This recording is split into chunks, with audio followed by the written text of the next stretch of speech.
Now it says we're live. All right. It says we're live, but let me make sure. I got to pull it up on my phone. It'll take people a little bit to come through. So let me pull us up on my phone to make sure we are live. Okay. Yes, we are. Look. There we are. We're live. Awesome. Awesome. Okay, cool. So I put this there so I can see everybody's comments. Oh, I like the gratitude on your arm. Gratitude. Yes, I have gratitude and then faith. Oh, those are awesome. Yeah, so you're my people, Rick. I can spot one from 1,800 miles away. Yeah, probably farther than that. Anyway, guys, thank you so much for joining us today. As you guys know, I haven't done this Facebook live production in a while. And for those of you who don't know me, my name is Jolynn Swafford. And I have a show that I like to do where I bring on people that are just fascinating, but also, putting in that extra effort and going beyond brave to get messages or to answer God's calling for them. And sometimes we got to do things that we aren't sure what the result's going to be. We're not sure what the outcome is going to be, but we just know that we have to step into full faith and obedience and into the call.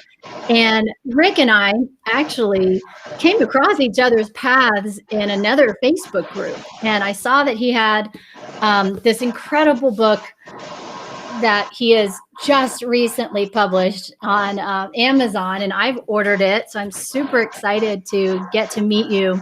So guys, meet Rick Ornelas, who is originally from California and now is living in Houston, Texas. So welcome, Rick.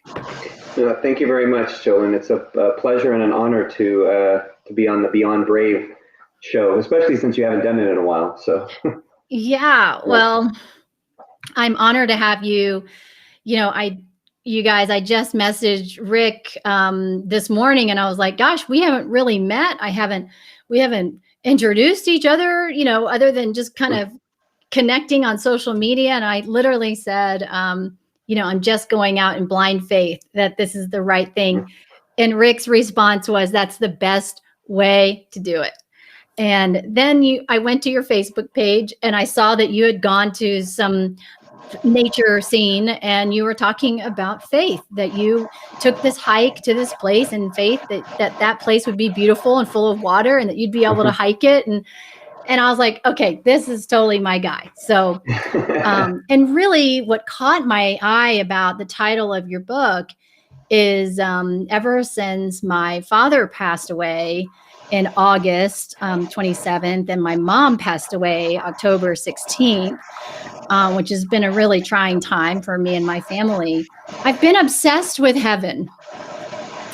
And I just want to know what it's like. Like, what are they doing up there? And what is it like? And so that is what originally caught my eye. And then the subtitle is Lessons for a Better World. And then I flipped to the back and it says, let's face it, humanity is suffering. So true. So true. So, that's just me planting a little trailer for you guys, but it is very true that humanity is suffering right now. So, Rick, tell me a little bit about kind of where you got the idea for 12 Hours of Heaven. Yeah. So thank you for kind of digging into the book and reading about that. And it's the timing, like you said, is important because humanity is suffering and there's a lot of negativity in the world and people that are struggling with things like faith. But the idea for the book actually came into my head about 20 years ago, if you can believe that. So when I still lived in Southern California, I was with my wife and my two oldest daughters, who were very small at the time. They were like 4 and 1 at the time. And we were driving back from Los Angeles through Simi Valley on the 118 freeway. And it started raining, and it started raining really bad. It never rains in Southern California, but it started raining. And So the roads were very slick, as typically happens on LA freeways. And so I was going very slow, and we saw cars that had pulled off the side of the road, and we kind of had to get back. So we're just driving slow and cautious. Well, unfortunately, the tires weren't that great on my vehicle, and we were in the slow lane, and we started hydroplaning and spun out of control across all the lanes of the freeway, almost hit the center divider, spun back across all the way across the other way, went up a dirt embankment, hit a wall, flipped over, and landed back on the wheels. And the car was smashed on the right side. The windshield was cracked. The car was filled with dirt from our scooping and hitting the side. And all of us were completely unharmed. And my wife had a little bruise on her shoulder from the impact against the wall, but the kids were sleeping. They woke up, they were crying. And we get out of the car. We had to crawl out through my door, and we're sitting there, and this older couple had pulled over, and they brought a blanket and wrapped it around my wife and my daughters. And I was talking to the gentleman, and he said, "That's the most incredible thing I've ever seen in my life. I can't believe that you are all sitting here, that you were able to get out of that vehicle." Wow. Yeah. And even the next day, the impound or the tow people, when I went to collect our things, because the car was drivable, he couldn't believe that I wasn't dead or in the hospital and seeing the car. And so at the time, my mother, who's very devout, she said, "Well, your guardian angel was watching over you. And that's why, you're all alive, because your guardian angel wanted you to still be here, and your girls and everything." And so that accident really caused me to kind of reflect on life and what's important and what matters. And, that things like faith and gratitude and things like being present with your family and loving those that are close to you, that how valuable those are, that those are the true most valuable things in life. And so as I was contemplating that, I wrote what I call the to-do list for every day, something for myself that included things like being present. It included living and loving in the moment, treating others the way you wanted them to be treated, golden rule, and a whole list of things that I wanted to kind of live my life by. Well, as I thought about that and the whole guardian angel, I had this idea for a story. The 12 Hours of Heaven, the story of an angel that is sent down from heaven that comes down to help people with some challenges that they're facing in their lives. Well, as you already know, I didn't write the story 20 years ago, and I actually did start. I take that back. I did start. I wrote about a page. I wrote about one word page, and then it just kind of sat there on a computer, and I never did anything with it. And raised a family, had another child. We have 3 daughters. They're all, my youngest is 17 and my oldest is 24. And we, and I just, life happened, right? And I never wrote it. And then you fast forward to 2020 and all the, atrocities of this year that have happened, all the challenges that have come with 2020. So earlier in the year, my work had decreased to where I had some extra time on my hands. We were in quarantine, so everybody's home. And I wrote a blog that was entitled "How to Use the COVID-19 Quarantine as an Opportunity to Grow, to Show Gratitude, to Improve Your Faith, to Love Others," all those same kind of things, right? And I said, you know what, I really need to write this book. So I started writing in early April, and I didn't put any being a new writer. I just said, I'm just going to kind of go through the process, read the recommendations online that say write 500 or 750 words a day, and just kind of go through that. And I started down that path, and without any deadline for myself. And then some other things happened along the way, which I won't share yet, but I finished it in 3 months. Wow.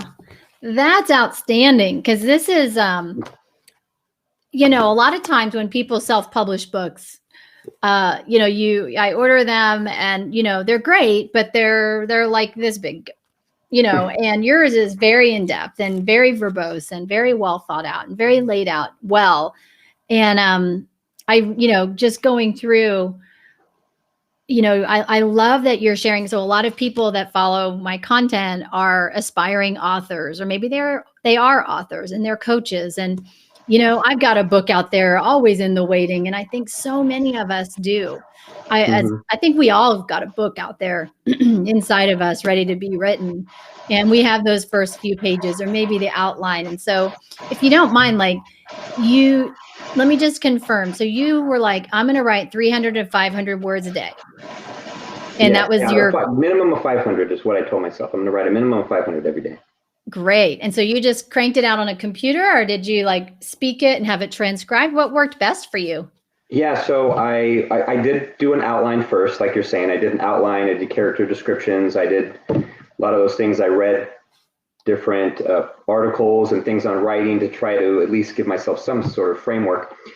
And then I just started writing, and I said, okay, I'm only going to write weekdays, weekends if I have the time. I usually devote those to family. So I said, it's just going to be weekdays. I'm going to take 2-3 hours a day. That's it. And just started typing.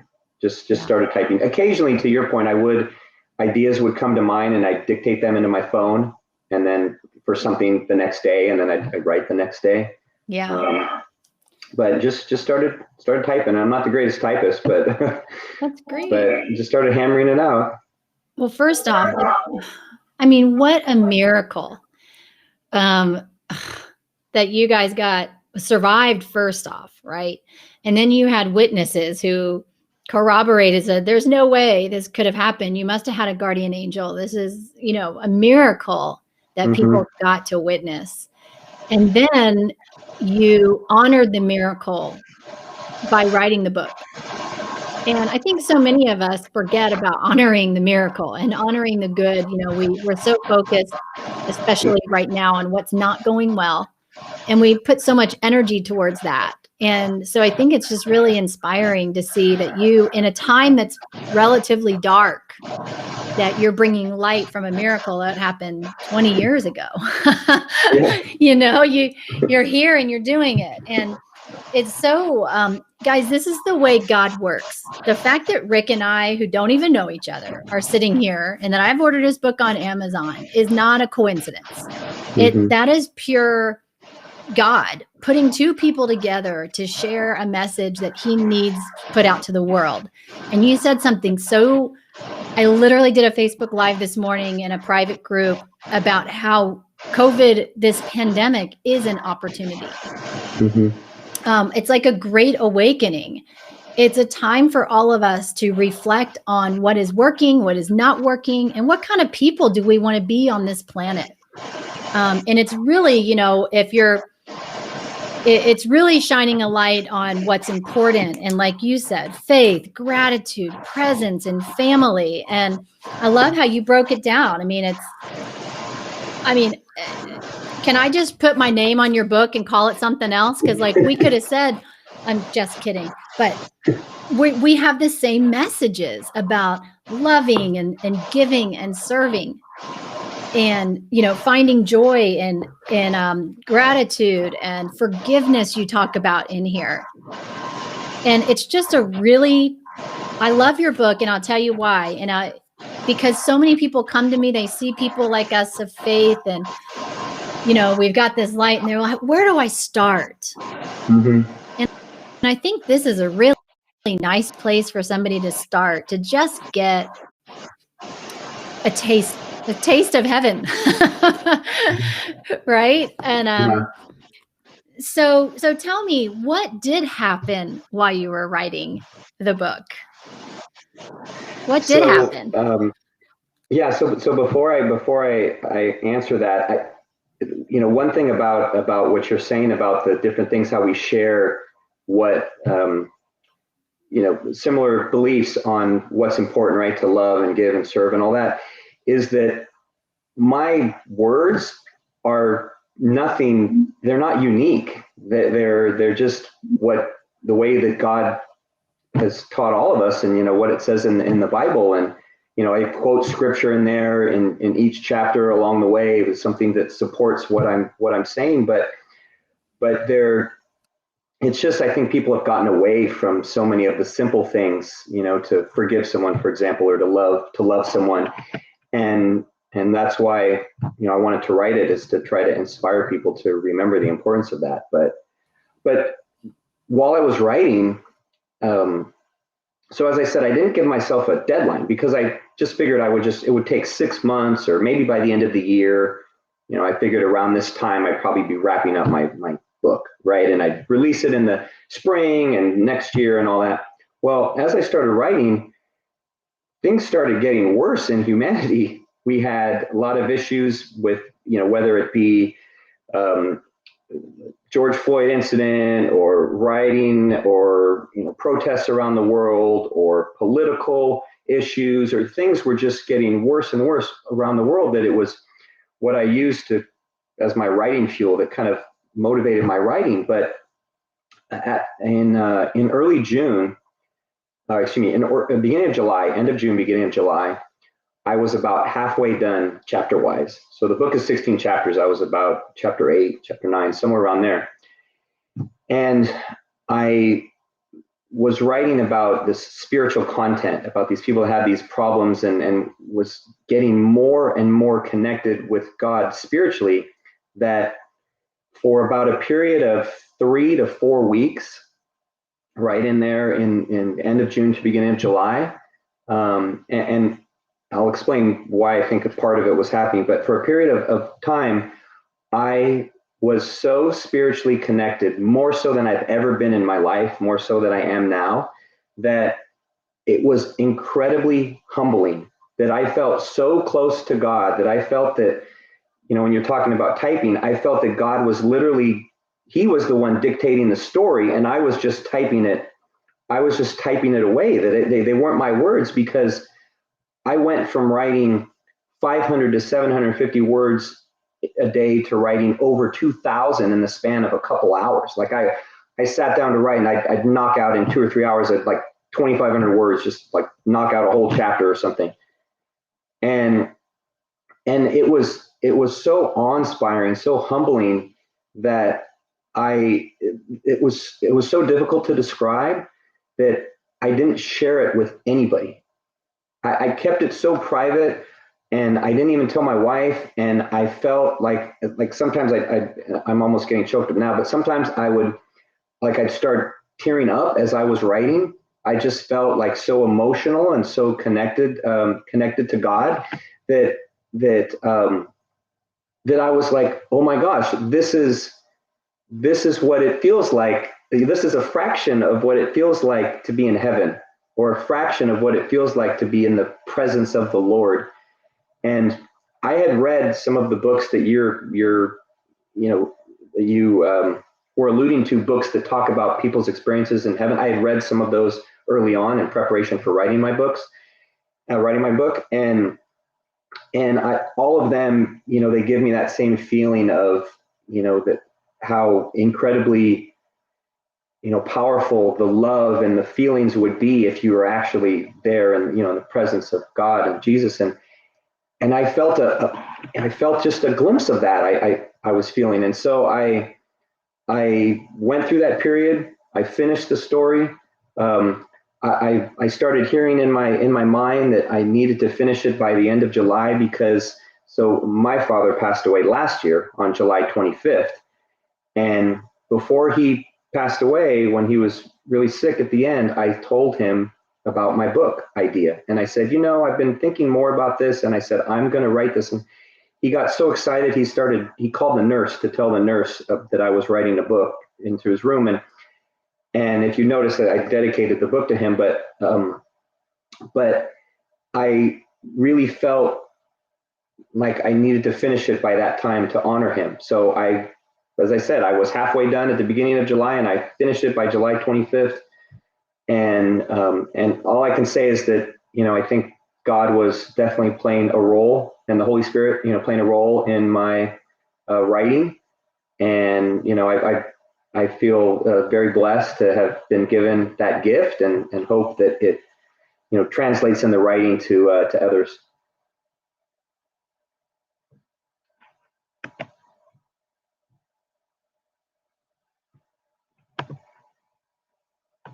I can't.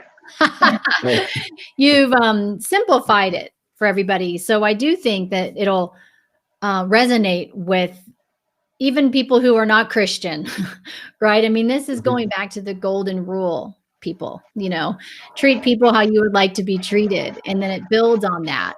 I think it's just a beautiful way to honor your father and your relationship with God. And I love that, you must have had to surrender a lot while you were writing.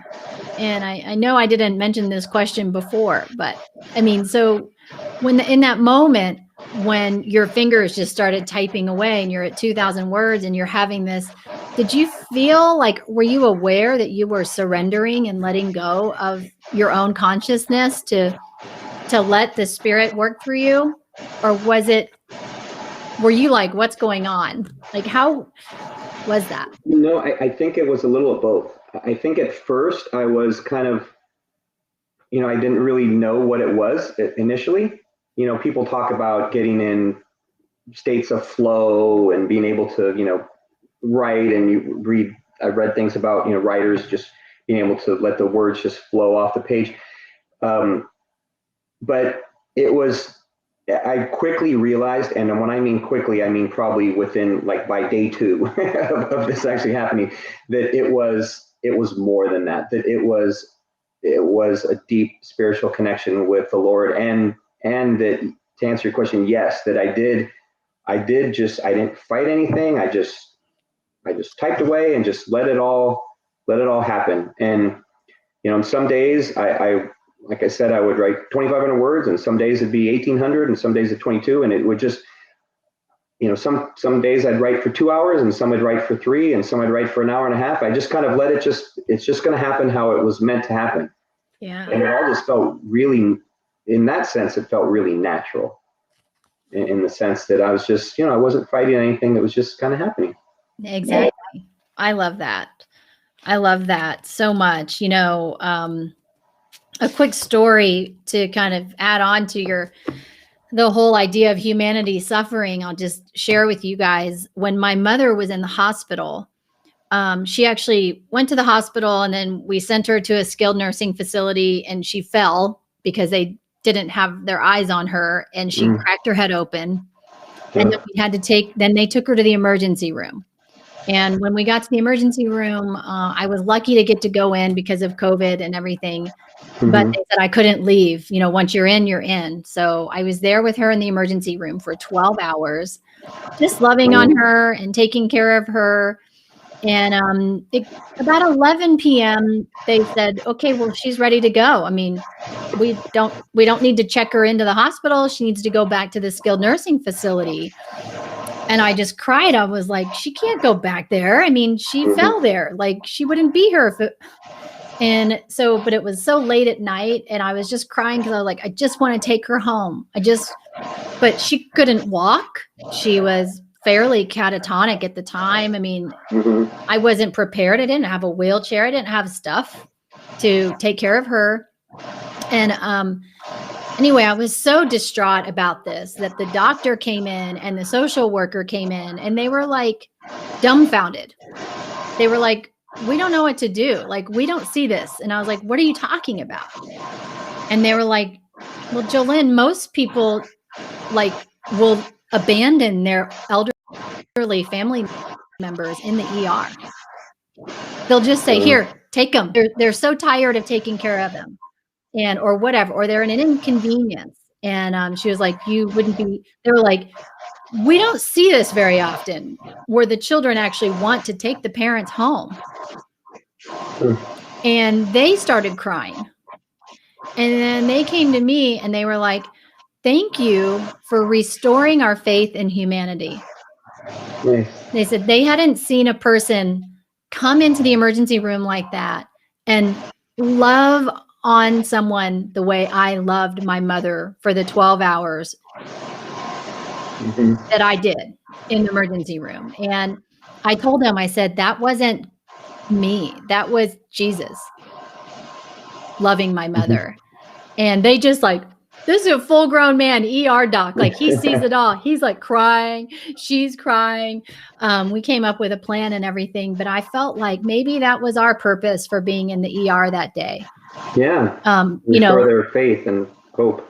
Exactly. In a time where their ER is full and they're overworked and exhausted as well. And we connected on social media and LinkedIn, and we're still friends. Right. so funny that way, right? It's like some people, they just are like, they need that. And so, but I was just, I couldn't believe it. I couldn't believe that somebody would I couldn't even imagine abandoning a family member in the emergency room. Crazy. So tell me, you also have a website, and I have it here for you guys to check out, but it's isparkchange.com. And tell us a little bit about it's a movement, but it's also an organization as well, right? So can you tell us a little bit about iSpark Change? Yes. So thank you for asking about that, because, the book is one thing, and I hope the book inspires a lot of people, and I hope it provides a good message that people will put to use in some way, shape, or form, that it helps them in their lives and impacts others.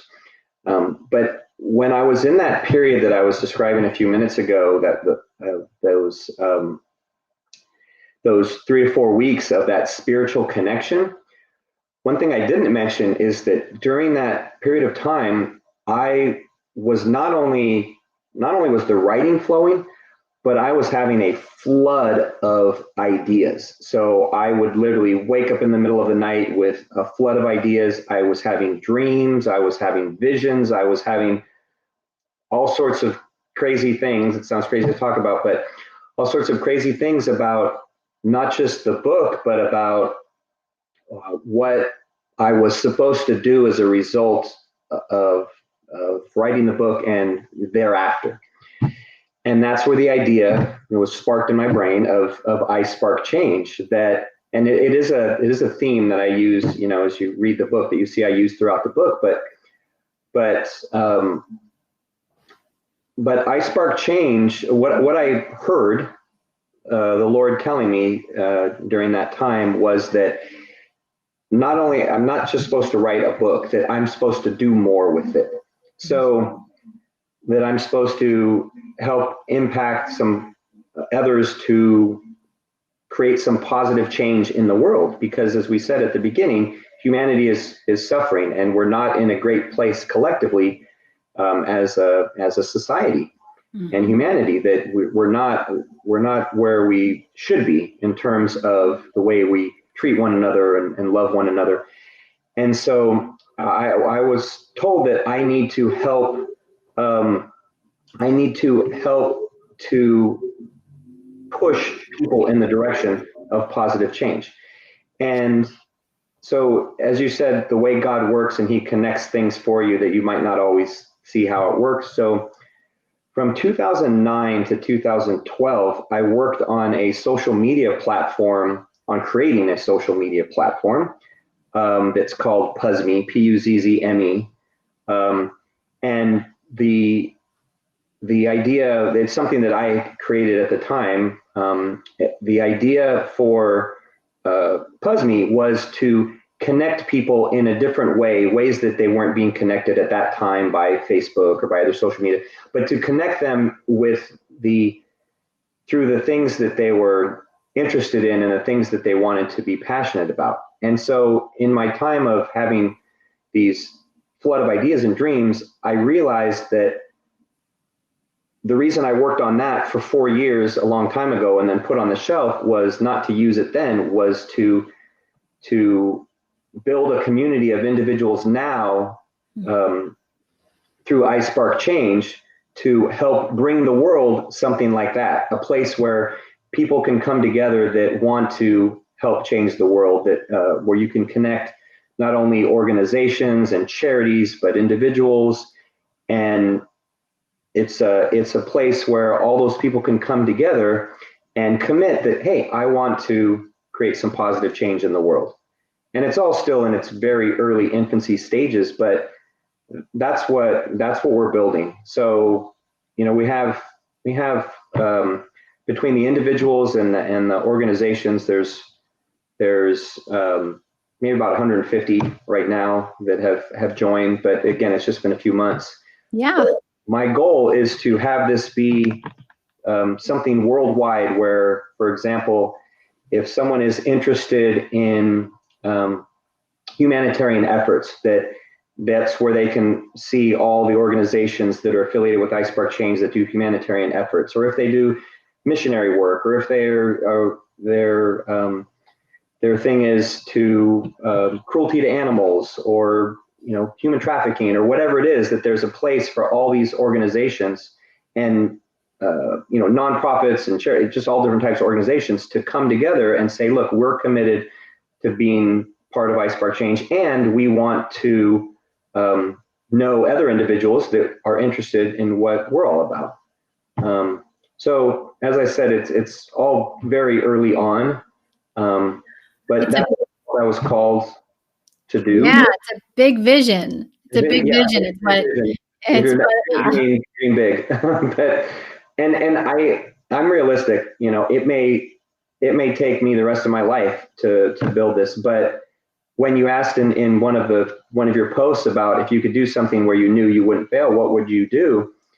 And I answered, I would do this because I'm going to do it regardless of whether I fail or not, or if it takes me my whole life, because that's what I feel I was called to do. And that's what I'm going to work on. And I know it's not easy, and it hasn't been easy so far. So I know it's only going to be a lot more challenging. But I feel that's what I'm called to do. So. Well, I have no doubt that God gave the assignment to the right person, and you're honoring it and you're living it. And, I just love that you post about your journey, and it's always positive and encouraging.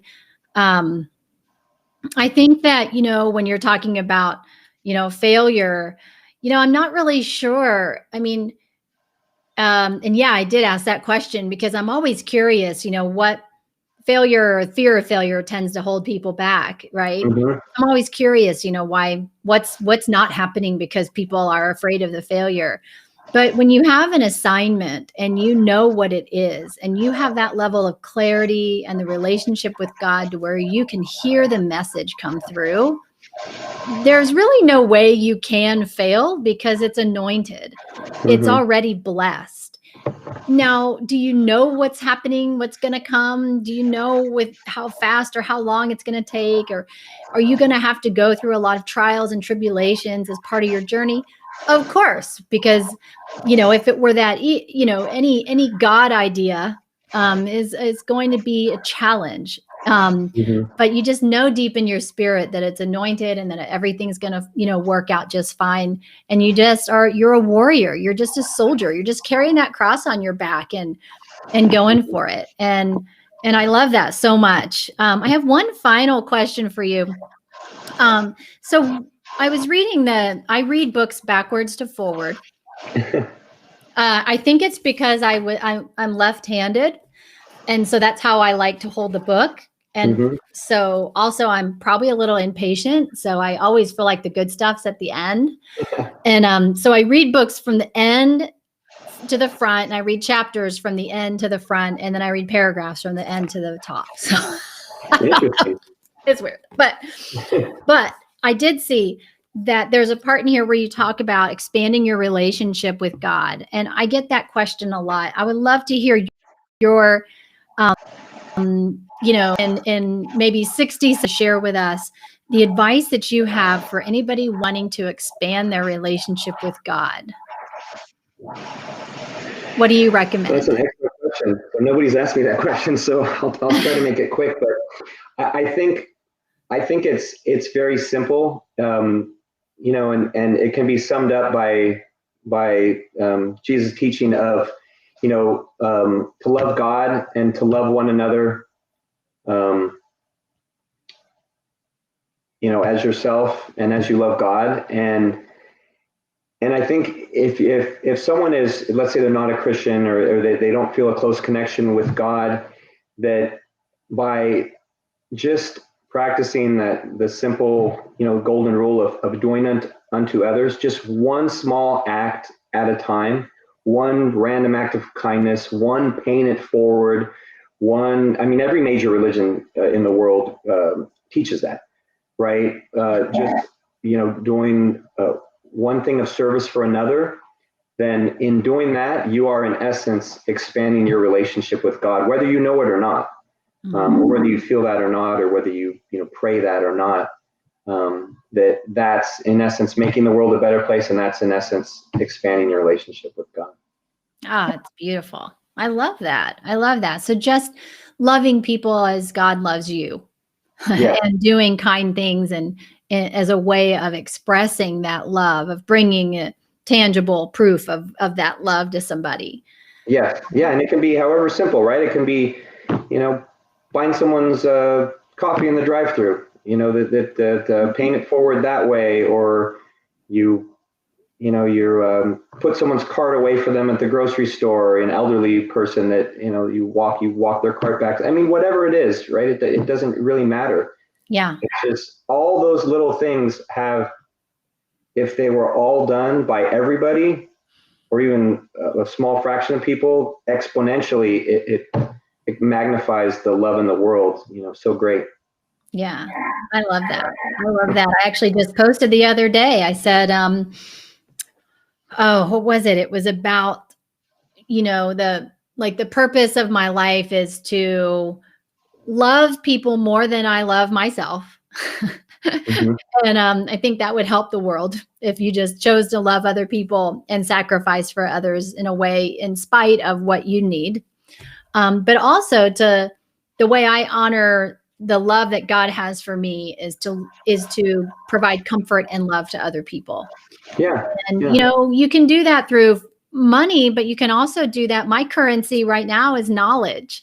And I have a tremendous amount of knowledge that can help people start online businesses, for instance, and make money right now in this time. People who are laid off or furloughed or whatever, and or impacted by this pandemic financially. And as you said, COVID, this is an opportunity.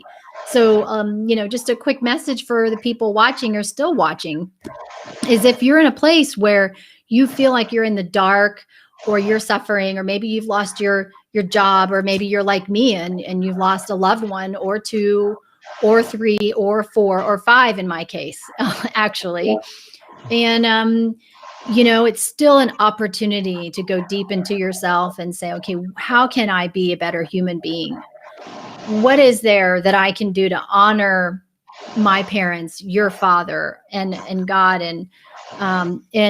and really, we're at a place where we're going to get to turn the page in January with a new year.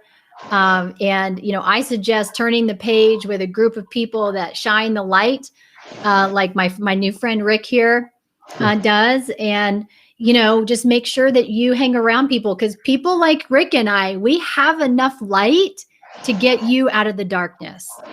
It'll shine forever. And that's the real gift and anointing that we have through this relationship we have with God. So like, if you're not there yet and you're like, wow, you guys are like way up there, you're high as a kite right now, just know that we have enough light for you. And that's the message I woke up with today on my heart to share with the world, is that, if you are feeling dark, go find someone that can light up your room for a little while, and you too will also start to light up. So Yeah. With that, I just want to say thank you. And I'm looking forward to our friendship, and please let me know how I can continue to help you on your mission. And guys, I'll put the link to Rick's book, 12 Hours in Heaven. It's on Amazon.com. And I just want to say congratulations, man. Good work. Very good work. Thank you very much. All right. Yeah, thank you. I love how you're wrapping that up. So thank you very much. It's my pleasure. All right. Bye, everyone.